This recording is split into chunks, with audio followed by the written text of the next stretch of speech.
Assalamualaikum warahmatullahi wabarakatuh. Perkenalkan, kami dari kelompok 10. Dalam mata kuliah perilaku organisasi, kami akan membahas materi mengenai memahami konflik. Namun sebelum itu, izinkan saya untuk memperkenalkan anggota kami. Yang pertama ada Tribekti dengan NIM belakang 094, lalu Ambar Mulyaningsi dengan NIM belakang 095, lalu saya sendiri Elsa Monika dengan NIM belakang 114, dan Afifah Zafira dengan NIM belakang 184. Yang pertama, kita akan membahas definisi dari konflik itu sendiri. Konflik merupakan perbedaan pendapat atau persepsi antara dua orang maupun lebih. Bisa juga dalam suatu kelompok, di mana masing-masing pihak secara sadar saling melakukan tindakan untuk mempertentangkan isu yang dipermasalahkan antara satu dengan yang lainnya, berdasarkan dengan alasan tertentu. Selanjutnya, kita akan membahas mengenai jenis-jenis konflik itu sendiri. Yang pertama, konflik intrapersonal. Konflik intrapersonal ini dibagi menjadi 3, yaitu konflik pendekatan-pendekatan, konflik pendekatan penghindaran, dan konflik penghindaran-penghindaran. Lalu yang kedua, konflik interpersonal. Yang ketiga, konflik antar individu-individu dan juga kelompok-kelompok. Yang keempat, konflik antara kelompok dalam suatu organisasi yang sama. Yang kelima, konflik antara organisasi. Yang keenam, konflik vertikal. Dan yang ketujuh, konflik horizontal. Lalu kita akan membahas satu persatu mengenai definisi dari jenis-jenis konflik itu sendiri. Yang pertama, yaitu ada konflik intrapersonal. Konflik intrapersonal ini merupakan konflik seseorang dengan dirinya sendiri. Konflik ini terjadi jika pada waktu yang sama seseorang memiliki dua keinginan yang tidak mungkin untuk dipenuhi sekaligus. Nah, dalam konflik intrapersonal ini dibagi menjadi 3, yaitu konflik pendekatan. Contohnya yaitu orang yang dihadapkan pada dua pilihan yang sama, dan pilihan ini sama-sama menarik. Kemudian, yang kedua ada konflik pendekatan penghindaran. Contohnya, orang yang dihadapkan pada dua pilihan yang sama menyulitkan. Yang ketiga, konflik penghindaran. Contohnya yaitu orang yang dihadapkan pada satu hal yang punya nilai positif dan negatif sekaligus. Kemudian untuk jenis konflik yang kedua yaitu ada konflik interpersonal. Konflik interpersonal ini merupakan pertentangan antara seseorang dengan yang lain karena pertentangan kepentingan atau keinginan. Karena konflik semacam interpersonal ini akan melibatkan beberapa peran dari beberapa anggota organisasi yang tidak akan mempengaruhi proses pencapaian tujuan organisasi. Yang ketiga, yaitu ada konflik antara individu-individu dan kelompok-kelompok. Hal ini berhubungan dengan cara individu menghadapi tekanan untuk mencapai konformitas yang ditekankan pada mereka oleh kelompok kerja. Contohnya yaitu seorang individu dapat dihukum oleh kelompok kerjanya karena ia tidak dapat mencapai norma-norma produktivitas kelompok di mana ia ditempatkan. Kemudian yaitu ada konflik antara kelompok dalam organisasi yang sama. Contohnya konflik ini yaitu konflik antar lini dan staf, pekerja-pekerja, manajemen merupakan dua macam bidang konflik antara kelompok. Lalu ada konflik antar organisasi, contohnya yaitu Amerika Serikat dan negara lain dianggap sebagai bentuk konflik, dan konflik ini disebut dengan persaingan. Konflik ini berdasarkan pengalaman ternyata telah menyebabkan timbulnya pengembangan produk baru, teknologi baru, dan juga servis baru. Selanjutnya yaitu ada konflik vertikal. Konflik ini merupakan konflik yang memiliki suatu hubungan interaksi antara satu kelas sosial yang berbeda tingkatan karena adanya suatu pertentangan kepentingan.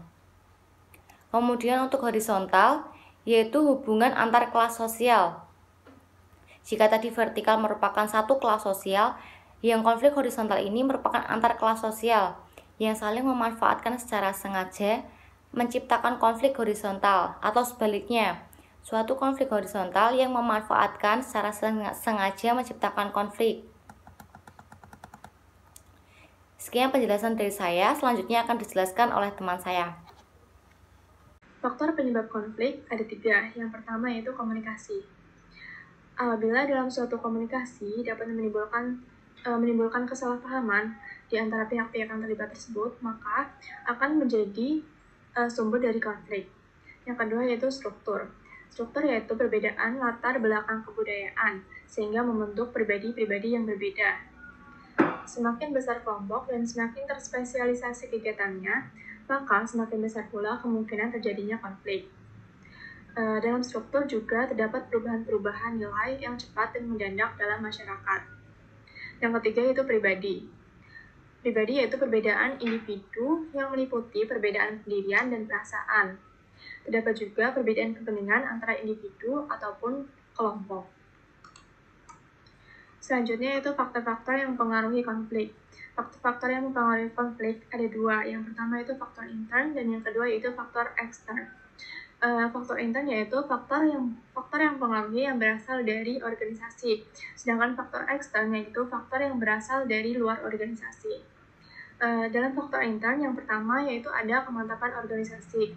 Organisasi yang telah mantap lebih mampu menyesuaikan diri sehingga tidak mudah terlibat konflik dan mampu menyelesaikannya.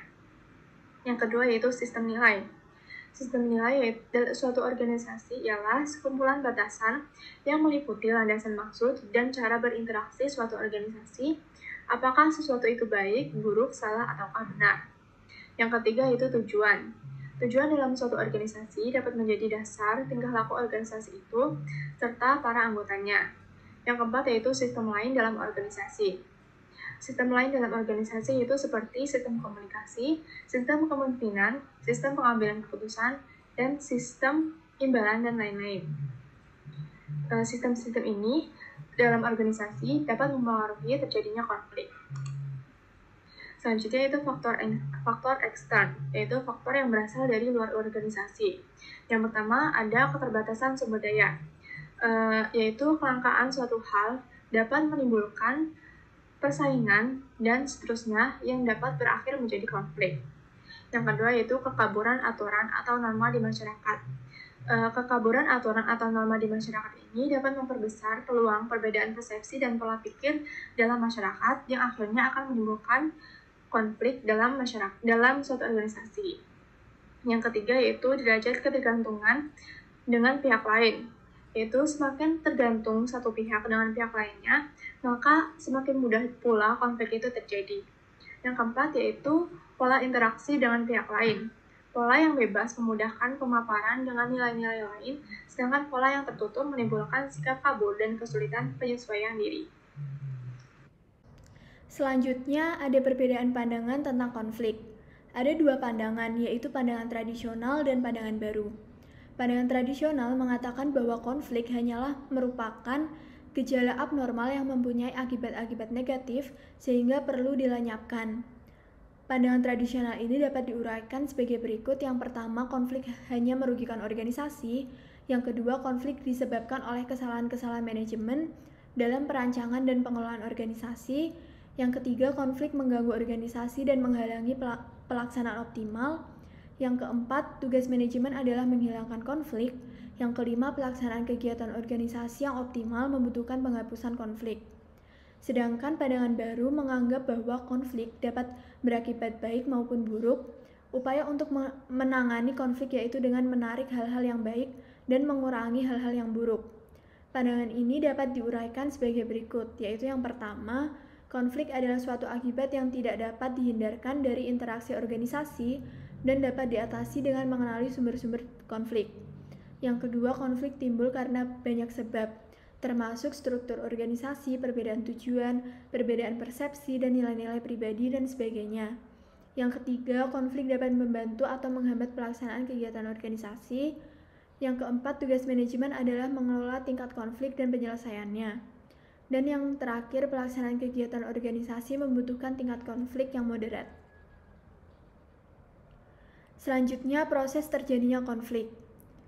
Menurut Hendricks W., proses terjadinya konflik dapat dibagi menjadi 3 tahap, yaitu yang pertama peristiwa sehari-hari yang ditandai dengan adanya individu yang merasa tidak puas terhadap lingkungan kerja mereka.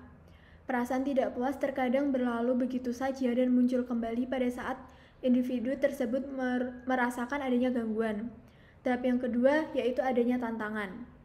Apabila terjadi masalah, tiap individu saling mempertahankan pendapatnya masing-masing dan menyalahkan pihak lain. setiap individu merasa perbuatan yang dilakukan sudah sesuai dengan standar dan aturan organisasi, kepentingan individu maupun kelompok lebih menonjol daripada kepentingan organisasi. Dan tahap yang terakhir yaitu timbulnya pertentangan. Masing-masing individu atau kelompok bertujuan untuk menang dan mengalahkan kelompok lain. Selanjutnya, presentasi akan dilanjutkan oleh teman saya. Setelah mengetahui proses terjadinya konflik, selanjutnya yaitu akibat dari konflik. Nah, akibat dari konflik itu sendiri pasti ada positif dan negatifnya. Untuk dampak positif yaitu ada meningkatkan solidaritas, menjadikan organisasi menjadi lebih dinamis, pemimpin lebih berhati-hati dalam mengambil keputusan, lalu melahirkan kepribadian yang kreatif, kritis, dan inovatif, dan menumbuhkan sikap toleransi. Nah, untuk dampak negatifnya sendiri yaitu komunikasi organisasi terhambat, kerjasama organisasi menjadi terhalang, munculnya rasa dendam, sikap saling curiga, salah paham, dan lainnya. Lalu individu yang berkonflik merasakan cemas, stres, apatis, dan frustasi. Lalu stres yang berkepanjangan menyebabkan orang yang sedang berkonflik akan menarik diri dari pergaulan dan mangkir dari pekerjaan. Nah, sebenarnya masih banyak akibat dari konflik itu sendiri, namun kita sajikan yang secara umum. Lanjut ada penanganan konflik. Nah, konflik sendiri harus ditangani agar tidak merambah ke banyak hal. Nah, untuk penanganan konflik sendiri, pertama ada dari introspeksi diri sendiri.